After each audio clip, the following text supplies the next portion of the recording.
ಖುಷಿ ಆಗೋಯ್ತು. ಯಾಕೆ ಅಂದರೆ ಈ ಗಜಲ್ ಹುಟ್ಟು ಹಾಕಿದಂಥ ಶಾಂತರಸರ ಮಗಳು ಮುಕ್ತಾಯಕ್ಕ ಅಂತ ಕೇಳಿ ಬಹಳ ಖುಷಿ ಆಯಿತು. ಅವ್ರ ಬಗ್ಗೆ ಬರೆಯೋಕ್ಕೆ ತುಂಬ ಹೆಮ್ಮೆ ಪಟ್ಟು ನಾನು ಬರೆದಿದ್ದೀನಿ.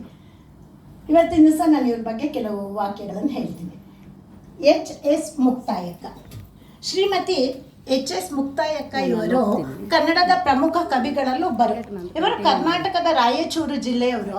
ಇವರು ವೃತ್ತಿಯಲ್ಲಿ ಉಪನ್ಯಾಸಕರಾಗಿ ಪ್ರಾಂಶುಪಾಲಕರಾಗಿ ನಿವೃತ್ತರಾದರು. ಇವರು ಪ್ರಸ್ತುತ ರಾಯಚೂರಿನಲ್ಲಿ ವಾಸವಾಗಿದ್ದಾರೆ.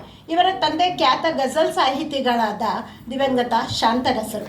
80ರ ದಶಕದಲ್ಲಿ ಹೆಣ್ಣು ಮಕ್ಕಳು ಮುಕ್ತವಾಗಿ ಬರೆಯುತ್ತಿರಲಿಲ್ಲ. ಅಂಥ ಸಂದರ್ಭದಲ್ಲಿ ಇವರು ನಾನು ಮತ್ತು ಅವನು ದಂತಪ್ರೇಮ ಪ್ರಣಯಕ್ಕೆ ಸಂಬಂಧಿಸಿದಂತೆ ಮುಕ್ತವಾಗಿ ಅಭಿವ್ಯಕ್ತಗೊಳಿಸಿದ ಕವನ ಸಂಕಲನವನ್ನು ಹೊರತಂದರು. ಅಲ್ಲದೆ ಉರ್ದು ಸಾಹಿತ್ಯದಲ್ಲಿ ಶ್ರೀಮಂತ ಕಾವ್ಯ ಪ್ರಕಾರವಾದ ಗಜಲನ್ನು ಇವರ ತಂದೆಯವರಾದ ಶಾಂತರಸರು ಮೊಟ್ಟ ಮೊದಲಿಗೆ ಕನ್ನಡಕ್ಕೆ ತಂದರು.